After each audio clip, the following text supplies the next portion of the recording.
বাংলার এক অজানা গ্রাম, নাম তালতলা। দিনের বেলায় শান্ত, কিন্তু রাত নামলেই বদলে যায় সবকিছু। গ্রামের মাঝখানে দাঁড়িয়ে আছে এক বিশাল তাল গাছ। মানুষ বলে ওই গাছের নিচে রাত 12টার পর কেউ গেলে আর ফিরে আসে না। বৃষ্টি ভেজা এক সন্ধ্যায় শহর থেকে গ্রামের পথে হাঁটছিল 3 বন্ধু, রাহুল, শুভ আর ইমন। তারা এসেছে তালতলা গ্রামে রাহুলের দাদুর পুরনো বাড়ি বিক্রি করতে। গ্রামের প্রবেশপথেই তারা লক্ষ্য করল সব দোকান রাত 8টার আগেই বন্ধ হয়ে যাচ্ছে। এক বৃদ্ধ দোকানদার তাদের দেখে হঠাৎ থমকে গেল। কোথায় যাচ্ছ বাবা? তালতলায়। বৃদ্ধের মুখ মুহূর্তে ফ্যাকাশে হয়ে গেল। বেশি রাত হওয়ার আগে পৌঁছে যেও, আর তাল গাছটার দিকে তাকিও না, বলে দোকান বন্ধ করে দিল সে। 3 বন্ধু একে অন্যের দিকে তাকালো। শুভ হাসতে হাসতে বলল, গ্রামের মানুষ এখনো এসব ভূতে বিশ্বাস করে? কিন্তু ইমন অদ্ভুত একটা ভয় অনুভব করছিল। রাত বাড়ার সাথে সাথে তালতলা গ্রামের বাতাস বদলে যেতে লাগলো, যেন কেউ তাদের দেখছে। তারা পৌঁছালো রাহুলের দাদুর পুরনো বাড়িতে।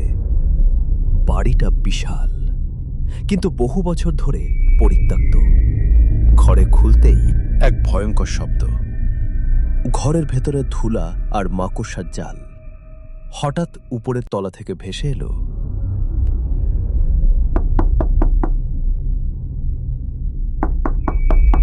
ইমন ভয় পেয়ে বলল, উপরে কেউ আছে। রাহুল সিঁড়ি বেয়ে উঠতে লাগলো। হঠাৎ বিদ্যুৎ চমকের আলোয় দেখা গেল একটা কালো ছায়া জানলার পাশে দাঁড়িয়ে আছে। তার মাথা নিচু, চুল মুখ ঢেকে রেখেছে, আর তার হাত অস্বাভাবিক লম্বা। রাত ঠিক 12টা, আর তখনই শুরু হলো সেই শব্দ।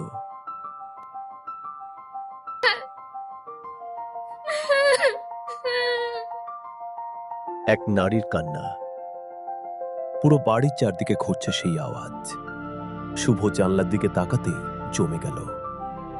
তাল গাছটার নিচে বসে আছে এক মহিলা। সাদা শাড়ি, লম্বা চুল, কিন্তু তার পা উল্টো দিকে। মহিলাটি ধীরে ধীরে মাথা তুলল। তার চোখ সম্পূর্ণ লাল। হঠাৎ সে অসম্ভব গতিতে বাড়ির দিকে দৌড়াতে শুরু করল।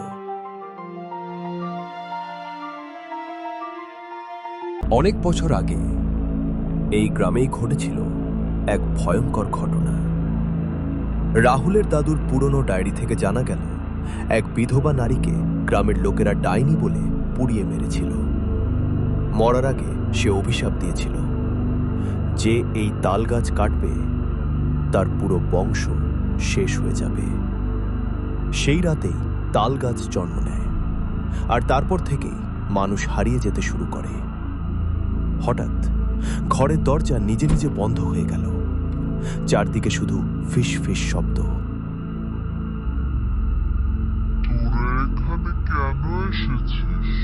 তালতলার শেষ রাত, আর আজ সিদ্ধান্ত হবে অভিশাপ বাঁচবে নাকি শেষ হবে। রাহুল বুঝতে পারল, তালগাছ ধ্বংস না করলে কেউ বাঁচবে না। 3 বন্ধু আগুন নিয়ে তালগাছের দিকে এগোলো। চারদিকে ভয়ঙ্কর ঝড় শুরু হলো। হঠাৎ মাটির নিচ থেকে বের হতে লাগলো কালো হাত। ইমনকে টেনে নিতে লাগলো তারা। শুভ চিৎকার করলো, রাহুল, আগুন দে! রাহুল কাঁপতে কাঁপতে তালগাছে আগুন ধরিয়ে দিল। হঠাৎ পুরো আকাশ লাল হয়ে গেল। ভূতের ভয়ঙ্কর চিৎকারে কেঁপে উঠল তালতলা। তালগাছ ধীরে ধীরে পুড়তে লাগলো, আর সেই সাথে মিলিয়ে গেল সাদা শাড়ির নারী।